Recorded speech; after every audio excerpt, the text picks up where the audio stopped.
Let's talk a little bit about Solana. It's not a crypto that gets a ton of attention, but it's down about 35% so far this year. In terms of the underlying technology, Leah, how would you describe institutional adoption of that technology?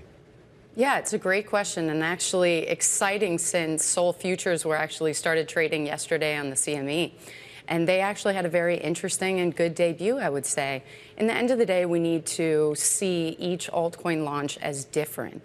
Each of these alternative currencies are different from one another. I think what's been interesting over this time period is seeing Bitcoin become what's seen as a store of value asset, played as such, invested in that asset as such, with a longer time horizon when the volatility has been muted. Whereas these alternative currencies, investors are still trying to make that differentiation between Bitcoin or Ethereum, Solana, XRP, et cetera. So I think that Solana has proved itself that it is a very interesting alternative currency and blockchain with very much immense staying power due to its ability to handle transactions per second in a sub-second environment, interoperability, and a lot of other advances. So I think that institutions are taking it very seriously. Again, we've seen Sol ETF applications already in. You've seen Sol futures ETFs as well. Yeah, to that end, that's exactly where I was going to go next, the ETF.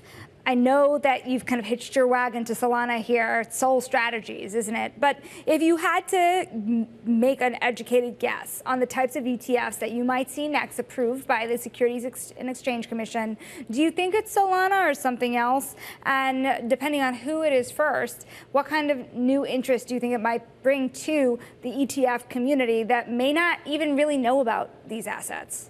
It's a great question. And it's interesting because if we look towards historicity, when we launched our Bitcoin ETFs, and especially Bitcoin futures ETF at Valkyrie in October 2021, it was very much because Chairman Gensler had specifically said 1940 Act vehicle with CME traded Bitcoin futures, which had already established that it had price discovery in a positive market and was a robust market enough. Now we have a completely different administration that is very pro-crypto, and I think it's very much to be determined on what type of structure they want to see that ETF in.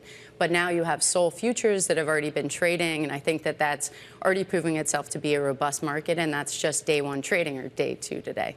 So in regards to when will those Sol ETFs come out, I'm obviously not sure. I can't speak on behalf of the regulators, but of course we have a much more pro-regulatory environment. So I think that we will see that as the next evolution. But the second part of your questions is very interesting to me.